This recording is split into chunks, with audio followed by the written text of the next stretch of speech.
We're here today at the 18th session of the Commission on Sustainable Development. Our guests are Jeff Tim and Alicia Kundal, who are both members of the organizing team of the Youth Caucus, and they're both very involved in the area of empowerment of junior youth and children. So we're here today at the Commission on Sustainable Development, and our guests are Jeff Tim and Alicia Kundal, and they are both members of the organizing team of the CSD Youth Caucus. Jeff, could you tell us a little bit about the Youth Caucus and its role at the CSD, please? Certainly. The Youth Caucus, more formally known as the Major Group for Children and Youth at the Commission on Sustainable Development, the main role is really to guide the discourse at the CSD and influencing policy by channeling the input and the voice of children and youth. The focus that we place on this very dynamic group of individuals really is on collaboration and group work. And so this year in particular, some of our major achievements, if you will, have been the collaborative development of over 15 statements and their collaborative delivery as well. In addition, the collective major groups of civil society present at the Commission on Sustainable Development, including farmers, women, indigenous groups, business, they all asked the Youth Caucus to prepare and present a unified statement. And as I understand, this has only happened a few times in the history of the Commission on Sustainable Development. So that's quite an accomplishment, if I would say so. And it's interesting to think that history is since Rio 1992, right, when the CSD, the Commissions on Sustainable Development, were first established. So it's been building for a long time. How can civil society come at these issues with a more unified point of view? And how can we have coherence among these different groups? With very diverse interests, we have women and farmers, as Jeff was mentioning, we have business people, we have all kinds of people. And last year we couldn't find agreement on one line. We tried to get all the major groups to agree on one line. It was a really generic thing, like, I believe in a sustainable future, or something really easy to agree on like that, but we couldn't find agreement. And this year, to have all the major groups specifically ask the Youth Caucus to speak on behalf of all, and then to have a whole 3-minute statement approved by the organizing partner of each major group was a real achievement. And I think it speaks to kind of how people view the Youth Caucus. They view them in high regard, that these youth are trying to build a sustainable future, and they're getting there, and they can speak on our behalf, and that was really beautiful. Yeah, I think it's a true expression of unity and diversity, the focus on collaboration and consultation that these youth groups undergo in preparing these statements, drafting ideas and just brainstorming together through consultation and and then also using internet tools or various technologies to facilitate greater group interaction and participation.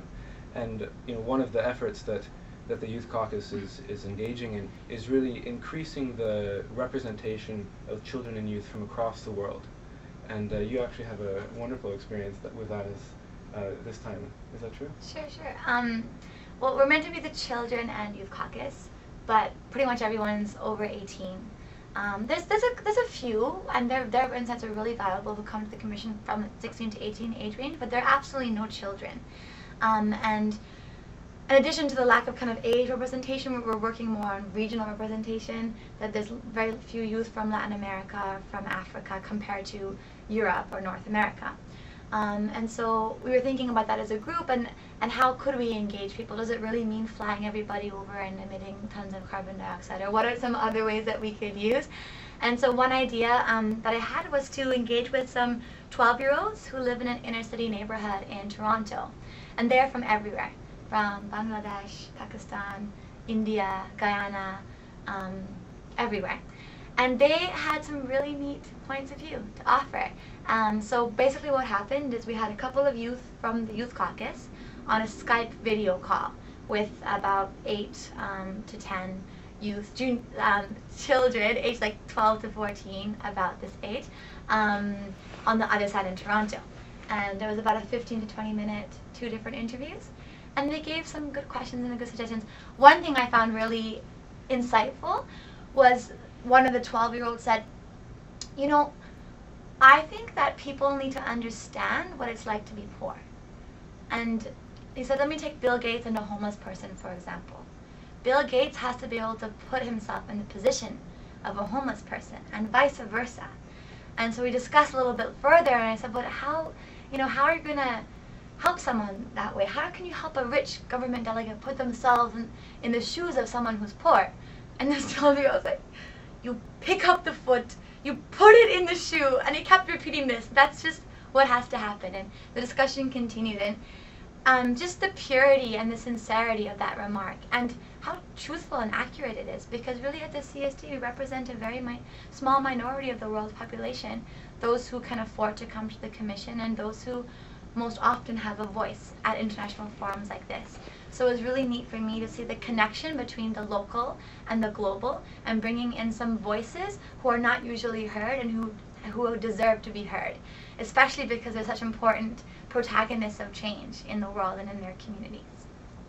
Though I think it's a really great story. Though I think it's important to note that the members of the Youth Caucus, the youth that are here representing the Youth Caucus at the Commission on Sustainable Development, speak on behalf of all children and youth.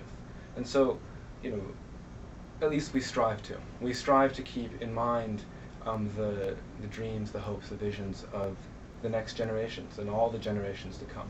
And so many have said that the Youth Caucus is representative of all the major groups in civil society and more, because we are the future. And I don't know, I think it's a very powerful thing to really speak of vision and to really push for that transformation. What will be the next step that the youth that are at the CSD going to take when they go home? What do you guys hope that they will get out of the Commission, and how do you think they're going to be able to apply them to their work at home? Should I start? I think as a Youth Caucus, we learn a lot about teamwork and about collaboration, and I would hope that we could take those principles back home. And the perspective of trying to include diverse voices, I think, is another principle I'd hope that people would take with them. And then also maybe having a mindset that I have a responsibility, if I choose to take up this honor in a way, to contribute at a global level and also at a local level. And that's something that I found really exciting this year, to see how being involved in both is really, really fruitful in a way, and you can learn a lot. And so, I don't know if is it appropriate here to talk about some experiences in Toronto, in local context. I've moved into an inner city neighborhood in Toronto about 2 years ago, and the purpose is to be a servant in the neighborhood in a way, and to serve a larger process of a community becoming endowed with a sense of mission, a sense of purpose. And so that community is not the recipient of goods and services from another party, and that type of social action, but really that community feels that they have the power to make the changes that have to happen.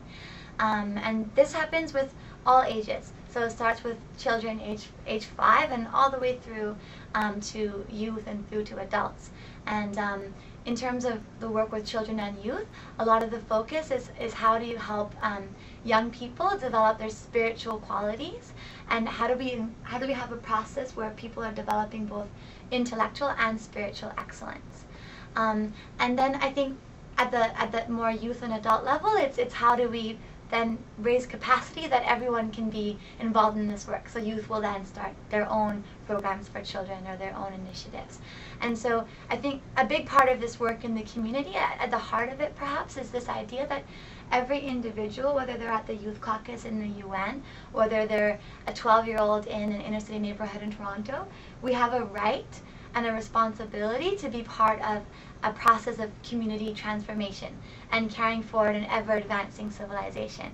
That we have that right and that responsibility, and that honor and that privilege in that way.